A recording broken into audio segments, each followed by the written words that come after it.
pag mag-add naman tayo ng registration, click lang natin yung smart lock na pag-re-registeran natin. Ayan. Meron dito ang option ng passcode, card, or fingerprint. Mamimili lang tayo dyan. So, kung halimbawa walang gateway device, dapat magkalapit din yung smart lock at saka yung cellphone. Ito yung gateway device na pwedeng ma-access ang application kahit nasa ibang lugar kayo. So, makapag-generate kayo ng passcode kahit wala kayo sa site. Good siya for Airbnb or office or mga employee na may limited na access lang, oras. So, halimbawa passcode. Ayan, generate passcode lang tayo. Tapos yan, piliin natin tong custom. Dito sa custom kasi makakapag-create tayo ng sarili natin passcode na digit.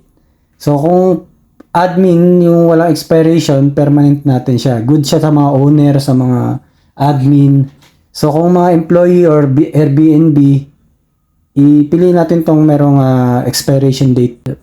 Kung halimbawa sa bahay lang, residential or admin, itagil lang natin to. Tapos lagyan lang natin pangalan ni, halimbawa kung sino yan. Tapos yung 4 digit or 6 digit. Tapos set passcode lang.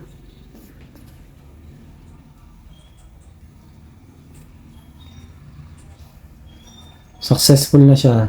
Kung sakaling hindi mag-successful, matagal, buhayin lang to. So, kung alam ba fingerprint naman, ganun din. Fingerprint. Yan, tap lang natin itong fingerprint. Tapos, add fingerprint tayo. Tapos, permanent or yung may expiration din. So, permanent piliin natin, halimbawa sa bahay. Tapos, next. Yan, so, start lang natin. Tapos iilaw yan. Smart lock. Kung hindi umilaw, buhayin lang natin siya para mag-connect. Please press your finger on the sensor. So yan, fingerprint, tap lang natin Please dito. press again. Please press again. Please press again.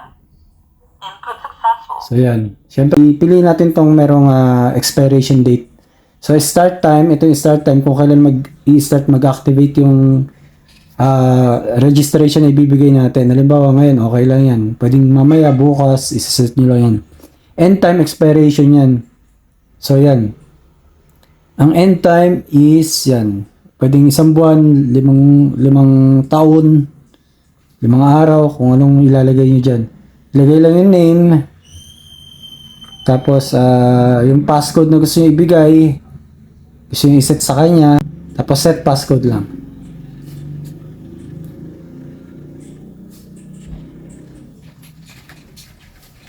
So, successful na siya. Complete lang.